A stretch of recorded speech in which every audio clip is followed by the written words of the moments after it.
The massive crystalline spires of the Galactic Defense Academy pierced the violet sky of Centaur 7, their gleaming surfaces reflecting the light of 3 setting suns. Inside his office, Commander Talon's crystalline appendages twitched nervously as he reviewed the application hovering in the holographic display before him. His species was known for their calm and collected nature, but this particular situation had him thoroughly unsettled. "This must be some sort of mistake," he muttered, his translator converting his crystalline resonances into standard galactic common. The application data continued to glow mockingly before him. Parkhana, origin, Earth, classification, Deathworld. The very word made his crystal formations shudder. Earth had only recently been discovered and classified, and the reports coming from the initial contact teams were concerning, to say the least. A planet with crushing gravity, extreme temperature variations, toxic atmospheric composition, and aggressive wildlife that would make even the most hardened warrior species think twice. Yet here was an application from one of its inhabitants, complete with all the necessary qualifications and certifications. The Academy's ancient charter was absolutely clear. Any sentient species meeting the basic requirements must be granted admission. No exceptions. Talon's second-in-command, Officer Merrick's, entered the office, his gelatinous form rippling with concern. "The transport vessel has arrived. Commander, the human, is requesting permission to dock." "We have no choice," Talon responded, his crystals chiming with resignation. "Inform the medical team to stand by. And make sure the environmental controls in the arrival chamber are set to maximum tolerance levels." The docking bay was filled with curious staff members when the transport's doors finally opened. Many had never seen a human before, and rumors had spread quickly through the Academy about their newest recruit. The assembled aliens expected some sort of monster to emerge, perhaps a hulking beast with natural armor or a predatory creature with visible weapons. Instead, Parkhana walked out with a grace that seemed impossible for a Deathworlder. She was smaller than expected, wearing a standard-issue training suit that seemed almost too large for her frame. A single small pack was slung over her shoulder, containing what appeared to be minimal survival gear. The medical team rushed forward with their scanners, expecting to find her in distress. The Academy's atmosphere was considered barely survivable for most species, with its high pressure and unusual gas mixture. To their astonishment, their instruments showed her breathing normally, her vital signs stable and strong. "Thank you for accepting my application," Parkhana said, bowing slightly to Commander Talon. Her voice was calm and measured, showing no sign of strain despite the crushing gravity that would have incapacitated most species. The translator rendered her words perfectly in Galactic Common, though some of the staff swore they could detect an unusual musicality in her native language. Talon's crystalline structure vibrated with uncertainty. "You understand this is a year-long survival course. The most rigorous training program in the known galaxy." Parkhana smiled, a gesture that made several of the more timid species take an involuntary step backward. "Yes, Commander. I've reviewed the curriculum thoroughly. On Earth, we call many of these scenarios camping." The casual way she said this sent a wave of murmurs through the gathered crowd. Talon noticed several of his instructors exchanging worried glances. The environmental sensors in the docking bay continued to flash warning signals about the supposedly lethal conditions, yet the human stood there as if she were enjoying a pleasant afternoon. "Your quarters have been specially modified," Officer Merrick's explained, his gelatinous form rippling with nervous energy. "We've adjusted the gravity and atmospheric composition to make them more survivable." Parkhana glanced at the readings displayed on the wall and shook her head. "That won't be necessary. Standard quarters will be fine. I'd prefer to train under the same conditions as everyone else." The silence that followed was deafening. Even Commander Talon's usually melodious crystal tones seemed muted when he finally spoke. "You wish to maintain these environmental conditions, but our sensors indicate they're nearly fatal for most carbon-based life forms." "Nearly fatal for most species, perhaps," Parkhana replied, adjusting her pack with a casual shrug. But for humans, this is just a bit uncomfortable. Like a humid day back home. As she followed Officer Merrick's toward the orientation area, the assembled staff watched in amazement. The human moved with an easy confidence that seemed completely at odds with their understanding of Deathworld species. There was no sign of the expected aggression or struggle against the environment. Commander Talon remained in the docking bay long after the others had left, his crystalline form reflecting the light in complex patterns that indicated deep thought. The Academy had existed for thousands of years, training the galaxy's finest survival specialists. But something told him that with Parkana's arrival, everything they thought they knew about survival was about to change. The standard atmosphere monitors continued to flash their warnings, their ancient programming insisting that no being could possibly survive in such conditions. Yet somewhere in the Academy, a human was walking those halls, probably already planning how to reshape their understanding of what was possible. And for the first time in his long career, Commander Talon felt genuinely uncertain about what the future might hold. The assessment chamber's stark white walls seemed to pulse with tension as Parkana stood before the testing station. 20 other recruits from various garden worlds lined the observation area, their diverse anatomies unified in expressions of concern. The chamber's environmental seals had been triple-checked, standard protocol when handling substances classified as universally lethal.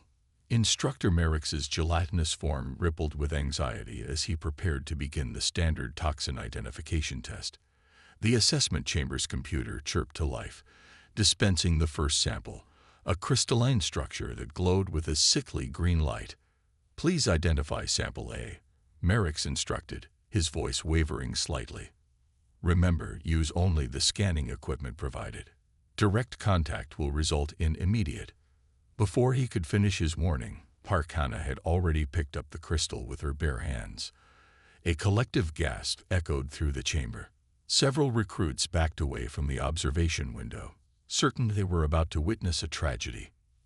"Thallium-based compound," Parkana said calmly, turning the crystal in her hands, as if examining a curious paperweight. "We have similar minerals on Earth. They form naturally in some of our volcanic regions." She placed the crystal back in its container and smiled. "Would you like me to continue with the other samples?" Merrick's form wobbled in distress as he checked his instruments for the third time. The human's vital signs remained steady, showing no signs of the devastating cellular breakdown that should have begun the moment she touched the crystal. That's impossible," he muttered. "The toxicity levels alone should have." But Parkana was already moving on to the next sample, a viscous liquid that most species wouldn't dare approach without full environmental protection. She lifted the container, took a careful sniff, and nodded. "Hydrogen cyanide derivative. We use similar compounds in some of our industrial processes back home, though this one seems rather diluted." The other recruits watched in fascinated horror. Clicks, a being from a peaceful garden world, extended one of their sensory tentacles in curiosity. "How are you not dead?" they asked, their translator struggling to convey their mix of fear and amazement. Parkana laughed, the sound echoing strangely in the sterile chamber. "Earth life evolved alongside these kinds of substances. Our bodies developed ways to handle them. Actually, some of these compounds are less dangerous than things we encounter in our daily lives."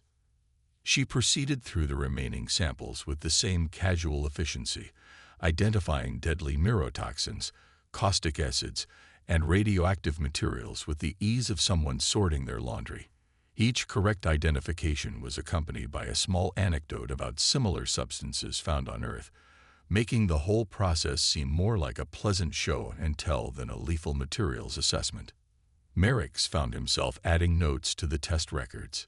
Notes that would later cause quite a stir among the Academy's scientific community. The human wasn't just surviving contact with these materials. She was completely unfazed by them. Her heart rate remained steady, her biological functions normal, as if she were simply taking a leisurely stroll through a garden. "Shall we move on to the environmental survival scenarios?" Park Hannah asked after completing the toxin identification in record time. She was already moving toward the simulation chamber, where recruits typically spent days learning to cope with extreme conditions. The simulation began with what the Academy considered a nightmare scenario: rapidly shifting atmospheric pressure, temperature fluctuations, and varying gravity levels. Park Hannah walked through it all, while chatting casually with a group of stunned recruits watching from the safe zone. "You know," she said, adjusting her uniform as the gravity increased to what should have been crushing levels, "this reminds me of the weather changes back home during spring. One day it's sunny, the next you're dealing with a tornado." She paused to help adjust the environmental controls, noting they weren't quite reaching Earth normal conditions. The other recruits listened in amazement as she described Earth's weather patterns, natural disasters, and daily environmental challenges, all while completing complex survival tasks that were meant to push candidates to their absolute limits. What had been designed as grueling endurance tests seemed to barely register as exercise to her.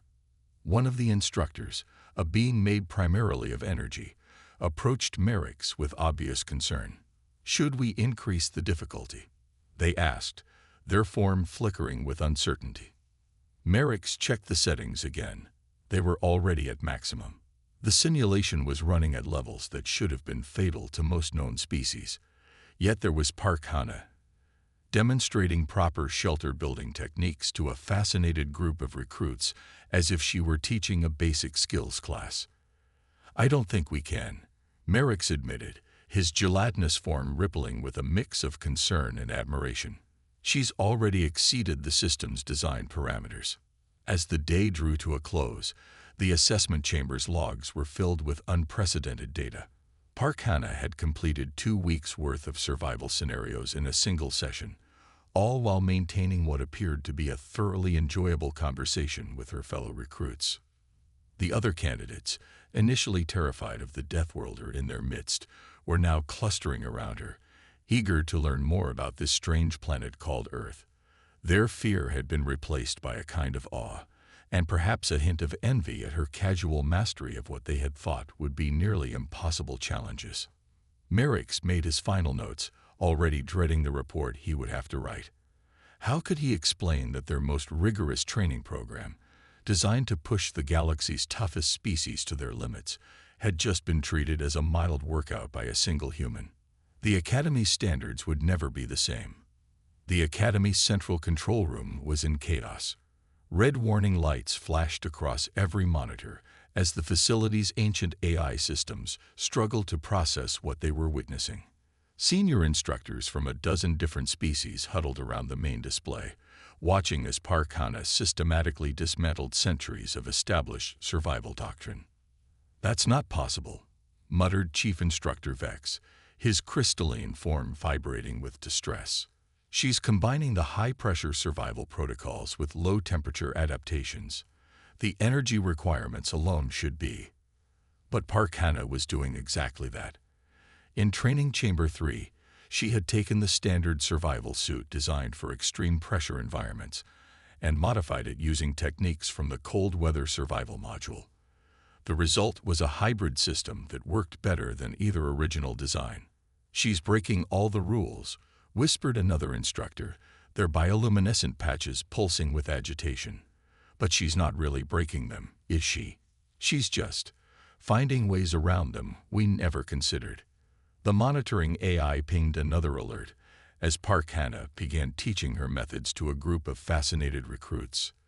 The scene would have been ordinary enough, one trainee helping others, except for the fact that she was simultaneously surviving conditions that should have been lethal to most known species. "Look at how she's adapted the thermal recycling unit," pointed out a technical specialist, their mechanical appendages whirring with excitement. "She's reversed the flow and connected it to the pressure regulation system. It's so simple, but none of us ever thought to try it." In just 3 hours, Park Hannah had completed survival modules that were designed to take months of careful practice. The other recruits, who had initially kept their distance from the human Deathworlder, now crowded around her during every break. Their fear had been replaced by an almost desperate eagerness to learn. The standard emergency shelter takes 2 hours to construct, one recruit was explaining to another. But Park showed us how to build one in 15 minutes using techniques from Earth's Arctic regions. Did you know their planet has areas that regularly drop below freezing? The Academy's AI system pinged another warning as Park began her afternoon session. She had taken the standard survival tools, items that had remained unchanged for generations, and was using them in ways that defied their programming parameters. She's using the emergency beacon as a heat source, reported one of the monitoring technicians. The AI can't classify it because technically it's not a malfunction. The beacon is still working perfectly as a beacon. She's just added another function to it. The other recruits were quick to adopt her innovations. Soon, the training chambers were filled with students implementing combinations of techniques that the Academy's systems couldn't properly categorize. The carefully structured progression of skills that had served for centuries was rapidly evolving into something new and far more efficient. During one particularly memorable session, Park demonstrated how to create a livable environment in what the Academy considered multiple failure conditions. She combined elements from 6 different survival protocols, creating a sustainable system that worked better than any individual method. On Earth, she explained to her rapt audience, "We learned early that survival isn't about following a single set of rules. It's about adapting, combining different approaches, and sometimes making up new solutions on the spot." The Academy's administrative AI was logging unprecedented amounts of data. Each time Park Hannah entered a training chamber, the system recorded new techniques, unexpected tool uses, and survival strategies that challenged basic assumptions about what was possible. By the end of the day, several instructors had requested emergency meetings with the Academy's board. The training protocols that had served for generations were being rendered obsolete in real time. Park Hannah wasn't just passing the tests. She was fundamentally changing how they approached the very concept of survival training. "We need to completely redesign the curriculum," suggested one of the senior instructors. "Everything we thought we knew about environmental adaptation needs to be reconsidered." In the training chambers, Park continued her impromptu teaching sessions. The other recruits, regardless of their species or origin, found themselves absorbing not just techniques, but a whole new way of thinking about survival. "The most dangerous thing," she told them during one break, "is believing there's only one right way to solve a problem. On Earth, we learned that survival often means finding solutions nobody else has thought of yet." The monitoring systems continued to flash their warnings, their ancient programming unable to properly classify what they were witnessing. But as Park Hannah led another group of recruits through what should have been an impossible combination of survival scenarios, it was becoming clear that the Academy's understanding of what was possible would never be the same. In just one day, centuries of established doctrine were being rewritten. The carefully structured system that had produced the galaxy's finest survival specialists was transforming into something new, something that incorporated the adaptability and innovation that seemed to come naturally to humans from their Deathworld home. Senior Instructor Velen stood before the master control panel, his scaled hands moving across the holographic interface with grim determination. The observation deck was packed with instructors and senior officials, all gathered to witness what many believed would finally be the humans' breaking point. "The simulation combines 3 lethal environments," Velen explained to the assembled crowd. His tail twitched with nervous energy as he detailed the scenario. "Extreme pressure variations, radiation storms, and toxic atmospheric composition. No single species has ever survived this combination. Even attempting it is considered." He trailed off as Park Hannah entered the chamber below, wearing only the basic survival suit. She paused to wave at the group of recruits pressing against the observation windows, their various appendages and sensory organs focused intently on her every move. "Beginning simulation in 3, 2, 1. The computer's voice echoed through the chamber as the environment began to shift. The air shimmered with radiation, while pressure waves rippled visibly through the space. Toxic gases swirled in ominous patterns, their colors shifting from purple to deep green. Instead of immediately seeking shelter, as the survival protocols dictated. Park Hannah stood still for a moment, seeming to evaluate the conditions. Then, to everyone's astonishment, she smiled. "This is interesting." Her voice came through the speakers, clear despite the chaos around her. "The radiation pattern reminds me of solar flares back home. And these pressure waves, similar to what you'd experience in certain deep-sea conditions on Earth." Velen's scales bristled with frustration. This was supposed to be an impossible challenge, not a commentary on Earth's natural phenomena. But before he could adjust the parameters, Park Hannah was already moving. She began gathering the standard emergency equipment provided in the chamber, but her usage was anything but standard. The radiation shield, designed to be a static barrier, was reconfigured into a dynamic field that pulsed in opposition to the pressure waves. She used the toxic gas filters in reverse, creating a chemical reaction that actually cleaned the air instead of just filtering it. "Notice how the radiation particles interact with the pressure differentials," she explained to the watching recruits, her voice casual despite the lethal conditions. "If you time it right, you can use one hazard to partially neutralize another."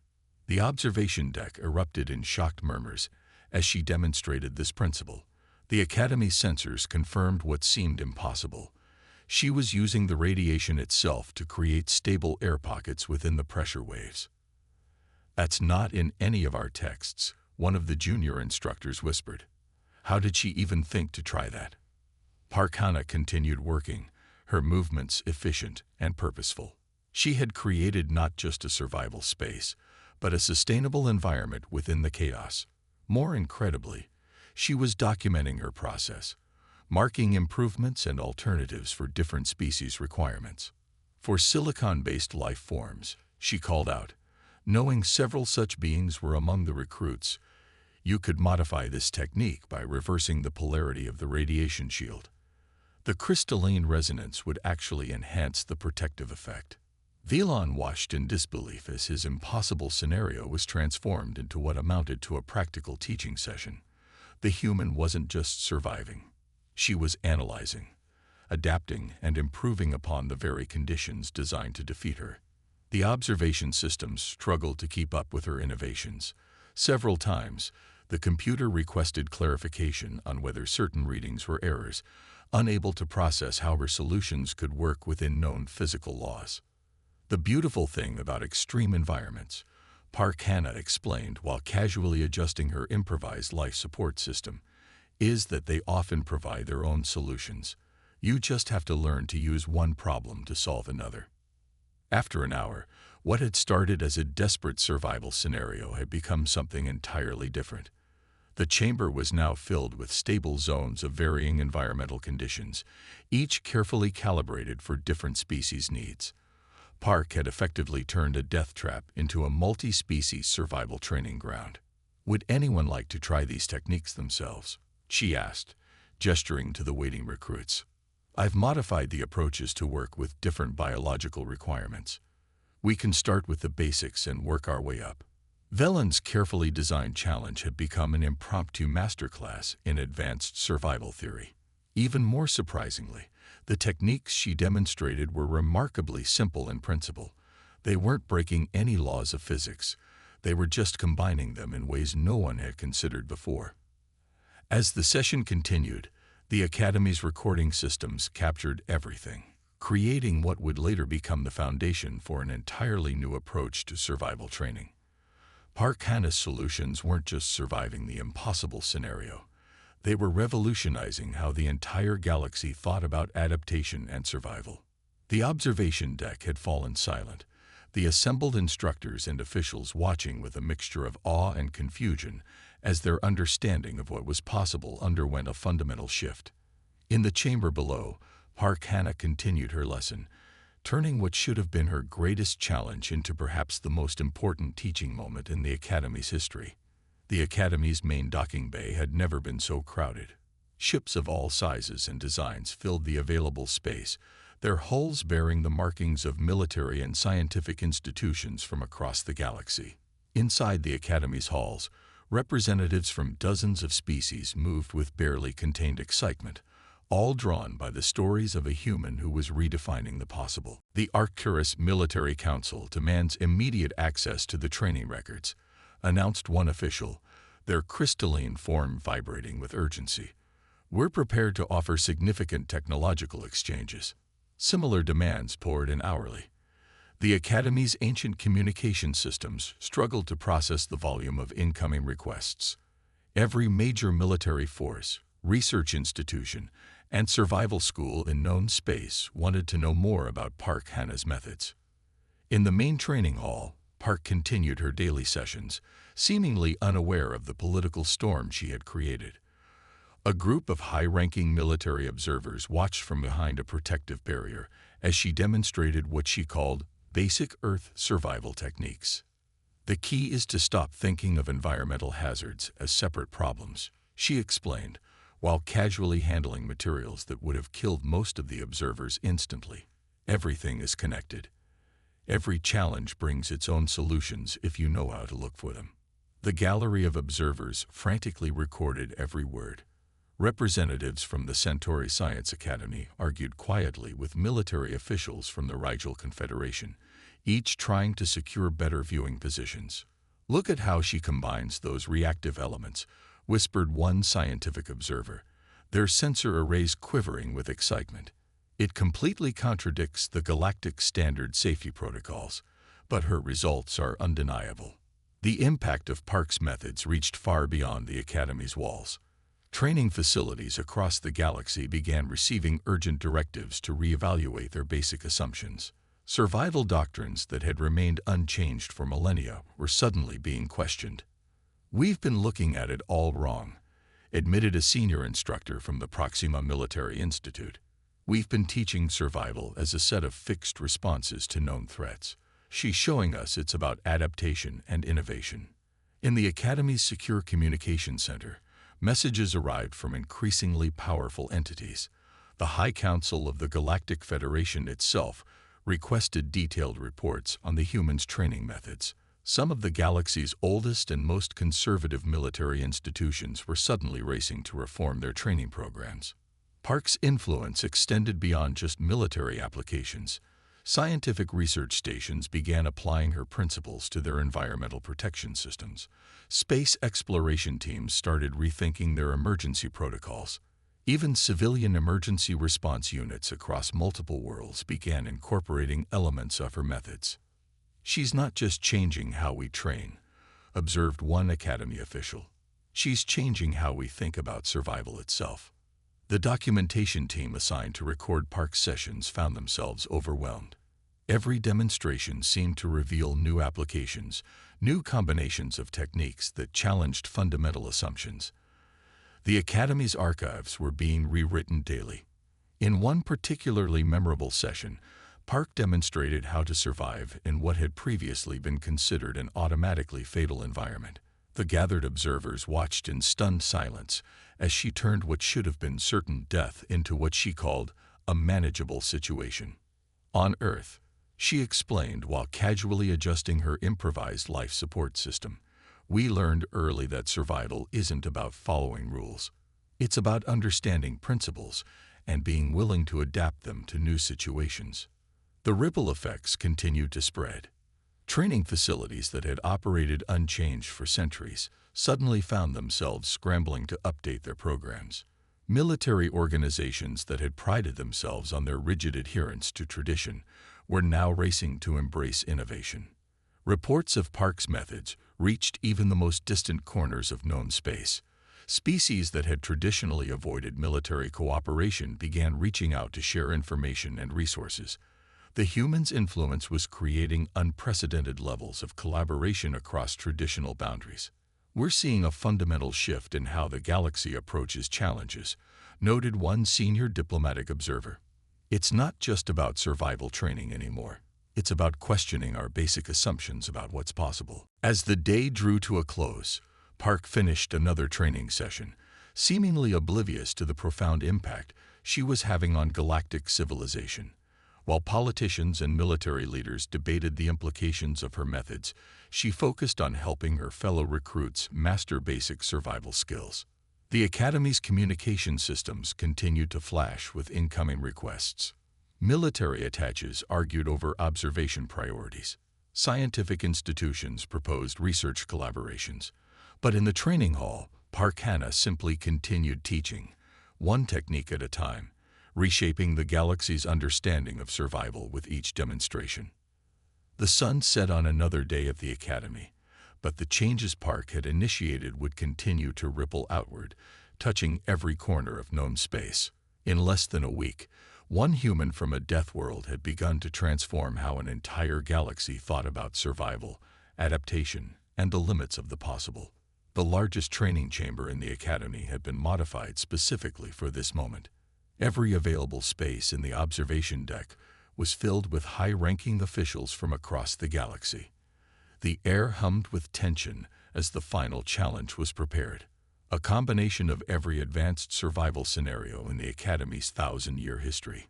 This will take months to complete, Commander Talon announced to the assembled dignitaries, his crystalline form gleaming under the observation deck's lights. We've combined every major survival challenge into one continuous test. No being has ever attempted all scenarios simultaneously. Park Hannah stood in the center of the massive chamber below, looking remarkably small against the backdrop of towering equipment and environmental generators. She wore the standard training suit, refusing the enhanced protection offered by the Academy staff. Beginning final assessment sequence, the computer announced. The chamber's walls shimmered as multiple environmental hazards activated simultaneously. Radiation storms, toxic atmospheres, crushing pressure waves, extreme temperature variations, and dozens of other lethal conditions filled the space. Instead of panic, Park showed what appeared to be genuine enthusiasm. "Oh, this is interesting." Her voice came through the speakers. "You've created a wonderful mix of conditions here, almost like a typical Tuesday back home." Several officials exchanged worried glances at her casual tone. A representative from the Rigel Military Command leaned forward, their sensory stalks extended in fascination. "She's joking, surely." Park was already moving, her actions fluid and purposeful. She gathered various pieces of equipment, combining them in ways that made the observation deck's technical experts rush to their consoles in confusion. "That's not possible," one expert muttered, their mechanical appendages clicking rapidly across their terminal. "She's using the radiation shielding as a power source while simultaneously using it for protection. The energy calculations don't." But Park had already moved on to her next innovation. She created stable zones within the chaos, using one lethal condition to neutralize another. The chamber's sensors struggled to keep up with her modifications, some of them simply shutting down in confusion. "Notice how the pressure waves can be used to compress and concentrate the available oxygen," she explained, her voice clear despite the mayhem surrounding her. "And if you time it right, you can use the radiation pulses to create temporary force fields." The observation deck fell silent as Park transformed what should have been a months-long ordeal of survival into what appeared to be an elaborate demonstration. She moved through lethal environments with the ease of someone taking a pleasant walk, stopping occasionally to point out particularly interesting combinations of hazards. "For species with silicon-based biology," she called out, knowing several such beings were present, "you might want to reverse the polarity on the magnetic containment fields. It creates a more stable environment for your crystalline structures." Hour after hour, Park continued to surpass every expectation. Scenarios designed to take weeks were completed in minutes. Problems considered unsolvable were turned into teaching opportunities. The Academy's most challenging tests became practical exercises in creative problem-solving. High-ranking military officials who had arrived skeptical found themselves frantically taking notes.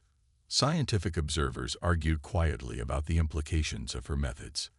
The galaxy's most experienced survival experts watched in stunned silence as their life's work was simultaneously validated and revolutionized. "She's not just surviving," whispered one ancient instructor, their bioluminescent patches pulsing with excitement.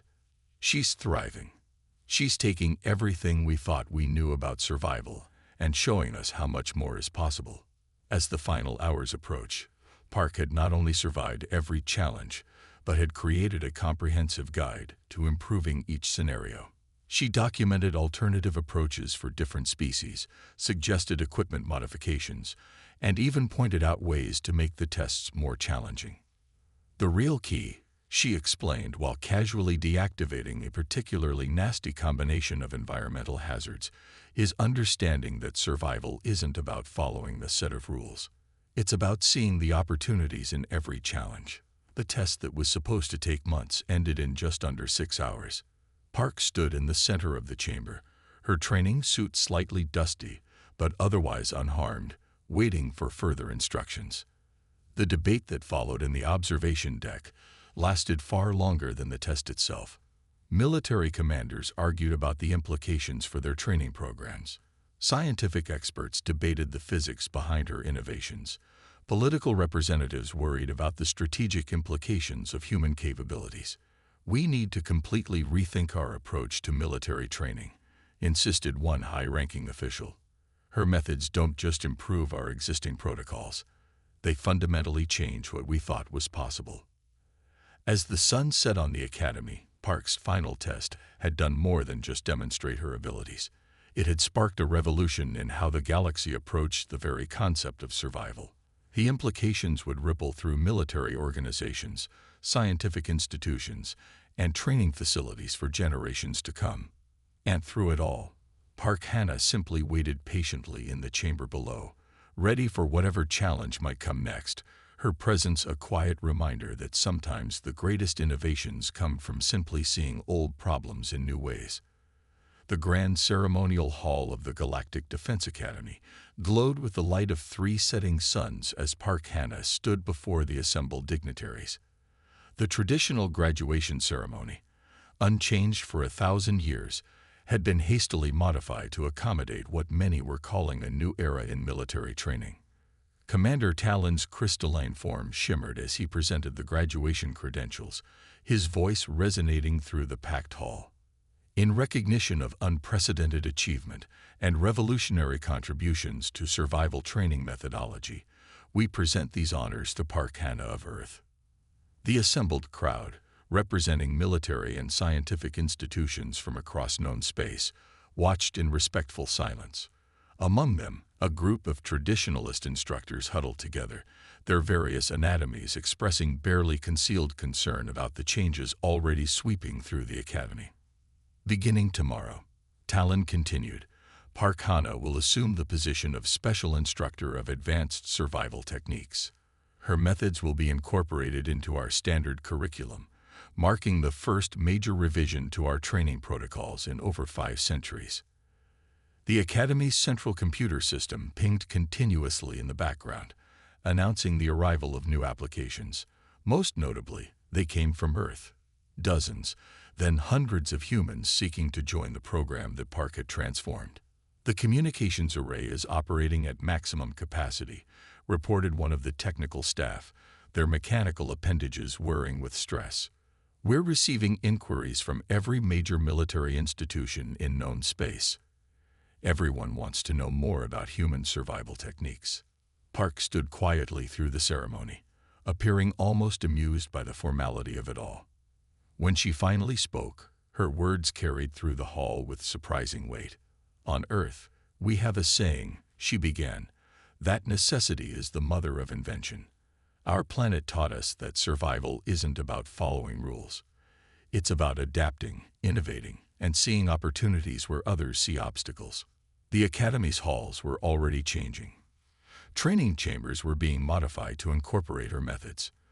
Traditional safety protocols were being rewritten to account for techniques that had previously been considered impossible. "We're seeing applications we never imagined," explained one excited instructor, their bioluminescent patches pulsing with enthusiasm. "Her methods don't just work for survival situations. They're revolutionizing everything from space exploration to emergency response protocols." In the Academy's administrative offices, the staff struggled to process the flood of new applications. The arrival of more humans was causing both excitement and concern throughout the galactic community. "If one human could revolutionize our understanding this much," whispered one official to another, Imagine what might happen when more arrive.